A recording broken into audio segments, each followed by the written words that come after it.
mag-exercise nga muna. Total, walang tao dito sa bahay. Wala rin ako magawa. Ayoko rin naman mag-inom. Babaguhin ko na rin yung sarili ko. Ayoko na mag-alak. Puro exercise na lang. Puro healthy living. Boy Kwento. Tara, inom tayo, pare. Boy Kwento. Tigil mo yung exercise mo. Inom tayo. Huhu. Sino yun? Ayoko mag-inom. Titigas na mga ulo niyo. Ayoko. Sabayin niyo ako. Nandito nakarating kayo mga kahit kayo. Mga demonyo.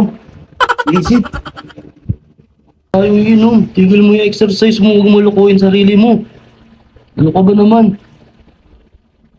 Ako na nga lumalapit sa'yo. Ayoko nga. Huwag yan makulit. Nagbago na ako. Puro exercise na lang. Puro healthy living na lang. Kung kayo. Kayo. Ano?